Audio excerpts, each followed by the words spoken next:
Welcome, and thank you for joining me for this presentation, the AI for risk detection and user story. So picture this. You plan the sprint, the stories look ready, and then the risk just shows up anyway. QA's asking questions, stakeholders get uneasy, and then suddenly you're the one explaining why something was so obvious wasn't so obvious after all. So if you are a newly Scrum Master or a newly certified Scrum Master, this moment probably feels familiar. It doesn't mean that you missed something. It just means that the risk was already there. It just wasn't visible yet. So today it is about learning how to surface that risk earlier so you could protect the team, the sprint, and definitely your credibility. So, hi, I'm Nan Ross. I am a certified Scrum Master, Agile practitioner, and AI consultant at Agile 360 Studio. I am also the author of Scrum Quest. I bring 20 years of software development experience, including a decade leading end-to-end product delivery in highly regulated fintech environment. So I help teams use AI as a support tool to bring clarity to user stories without compromising compliance. And then I also help teams and work with teams who know Scrum, just like yourself, but still feel unsure when the story looks ready on the backlog, but yet it breaks down during sprint. So if this sounds familiar, then you're in the right room. So the challenge is the problem is the speed. It is late discovery of the risk. For example, like work in the backlog, it looks clear. Everyone's nodding in sprint planning, right? The story, it sounds reasonable. The team points and then commits, and you trust in the whole room. Then there's hidden assumptions that go unnoticed. Edge cases, roles, restrictions are implied but never spoken. And then issues surface in QA.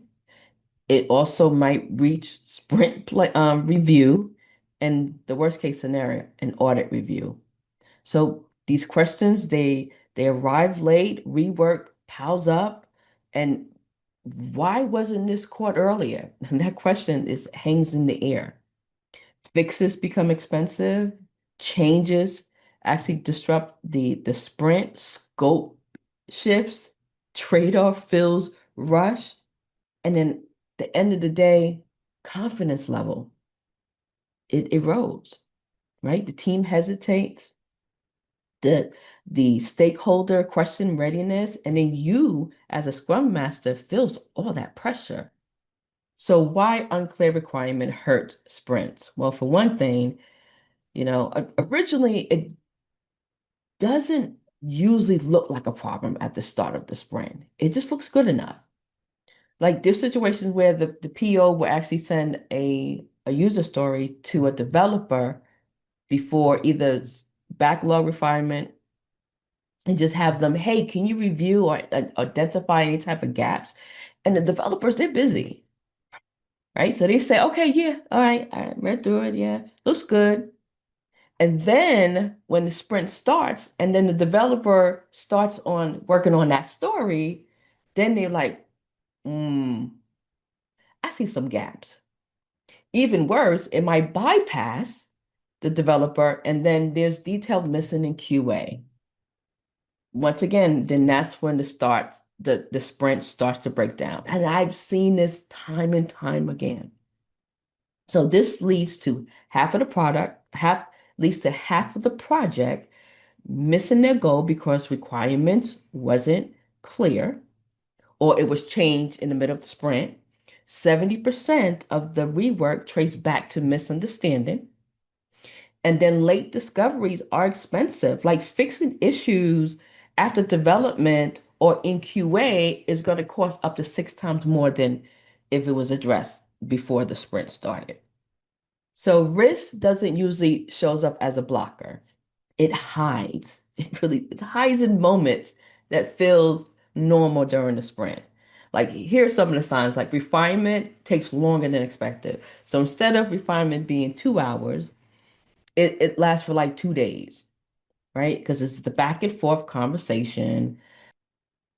Stories often sounds clear, but they're built on assumption no one wants to say out loud.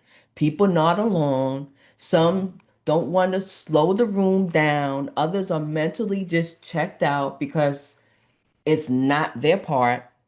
And once execution starts, the gap just shows up because everyone pictures something slightly different. Has anyone here experienced something similar to that before? I have. Please raise your hand. So the real business or compliance, their need starts to fade in the background. So instead of spelling it out, it's just assuming. When QA finds problems late, it's usually not a QA failure, it's a quality problem that shows up too late. And then the Scrum Master takes the heat for issues that they didn't cause. They ask, they're asked to fix things late in the sprint that should have been surfaced before commitment. So most of us, we learn that user stories as a format, right? But in practice, a user story is an agreement. It's how the team aligns on who can do what, why it matters, and what must be true for the work to be considered done. And when that agreement is weak, risk doesn't disappear. It slowly creeps into the sprint. And that's when the Scrum Master starts to feel pressured. So as Scrum Masters, right, we don't just always check the format.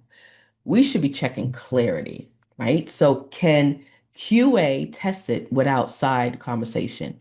Would two people read it the same way? And if not, the story isn't wrong. It just might be unclear. So let's review the user story on the screen. As a compliance analyst, I want to view a customer assigned risk level, low, medium, high, so that I can determine which compliance actions are permitted before proceeding with case handling. Then you have your accepted criteria. Okay, so they are vague, but that's the point. This story, it sounds fine, but the acceptance criteria depends on what people remember from past conversations instead of what is clearly written. So, as a Scrum Master, your role isn't to rewrite this, it is to help the team notice when there's clarity isn't strong enough to support commitment. So, AI doesn't own sprint readiness, it exposed the area that needs a closer look. So decisions will always remain with the team, as well as judgment. AI will just improve the visibility, but not authority. So I'm going to run that exact story through the Sprint Story Readiness AI Coach. And I want you to start to pay attention to the questions that it asks, notice which assumption it brings to the surface, and notice also what it doesn't decide. Okay, so to kick off this GPT, I'm just going to type begin.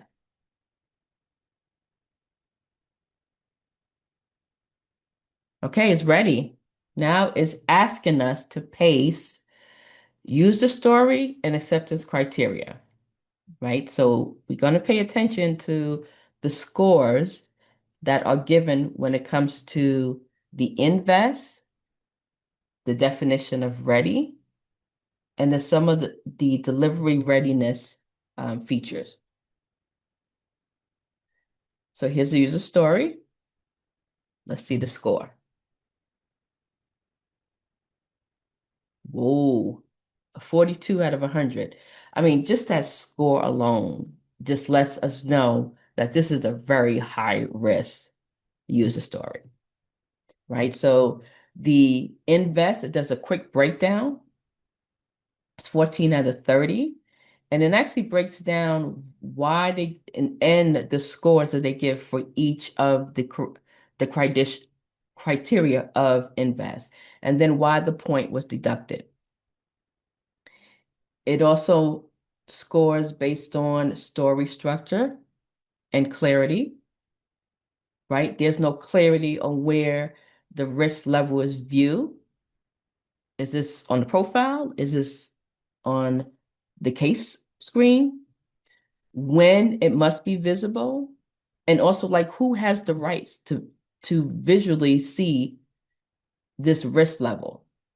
Then the acceptance criteria quality, that was we know it was pretty bad, right? So it mentioned one of the major issues is all ACs are not testable as written. There's no given when and then. And the importance of that is because you will have to create test cases from this, right? No edge case of failure path. What I just posted in was just a happy path, right? But what if someone who is not authorized to see this customer's risk level, that's even more risk. And then it goes down to definition of ready alignment, a 4 out of 10. It's pretty bad, right? And see where it's missing. It's the authorization model, the UX reference, the assumption about real-time versus cache data. Then it's testability and QA readiness. Why not lower? The intent is testable. The QA can see what should exist. Why is it not higher? Right? QA would need either, some policy documents, need some verbal clarification from the compliance team or even the PO. And then we have the delivery risk flags. And I do like this part where it gives improvement guidance. It's asking, hey, do you want to raise that score? I mean, it failed. So let's raise that score to at least an 80, right? So me personally, I would split this story up in two. And it's just it's kind of how it explains here. Display only, one story. The other one is could be display plus or just enforce action restrictions. So I still have the same user story, but I added additional acceptance criteria. And let's see if we can at least get an improvement with this score. And then you notice here, if you want, you can now ask either we're going to rewrite to improve the score, and that's basically what we're doing, or we're just going to rewrite the acceptance criteria. And that's basically what we're doing too. We're going to rewrite the AC, but keep the current user story, right? So right here. So I have acceptance criteria for authorized visibility. I have another one for allowed risk value. Then a source of truth, a role-based restriction, and then a missing risk handling. And then this one right here, we can have it or not, but it wouldn't hurt. Audit visibility. So drop that in there. Yay! We got to 80, 82. See, we do the breakdown, the invest score increase, story clarity increase, acceptance criteria. Look at that, 20 out of 25. Gotten so much better. The definition of ready improved. Compliance and traceability. Also, that score improved. And then I do like also the coaching note. Like this is now a credible sprint planning story. It appears like it's a UI story and it behaves like a policy enforcement plus an audit story. Now, look at that. It wants us to even improve. You want to push this to a 90? Hmm, right? It's asking to decide if that last AC is in scope, right? So this is a very, very powerful tool. So now I'm going to go back. Okay. Let me know what you think about that GPT, because I think it's awesome. Okay, so based on the demo, we have the same story, right? But less uncertainty. Before, the audit behavior was assumed, it wasn't specified. Afterwards, now the behavior is explicit, it's testable and traceable. Nothing new was added here, and the work didn't change, right? Just really the visibility did. So that's what AI is going to do. It's going to help surface what was already implied before the sprint begins. And I know you're probably asking, well, how do I keep the company's data safe? Well, this AI coach is meant to use safely and responsibly. This tool is for lower environment only. Use tests or dummy data that mirrors real scenario. Never, never, ever use production data. Sensitive data is also off limit. No real customer's name, address, account number, credit cards, or credit scores. And then roles and governance must be respected. So the goal isn't to perform this compliance for show. It is to reduce surprise once the sprint begins. So if you remember one thing today, let this be this. Your role as a Scrum Master is not to control. Remember, you are a servant leader, but it is about visibility. And visibility changes everything. So scan the QR code for your free access to the Sprint Story Readiness AI Coach and try it in your refinement before your next sprint. If any part of this felt familiar or raised some questions, I'm happy to talk through it. I'm open up now for Q&A. Thank you.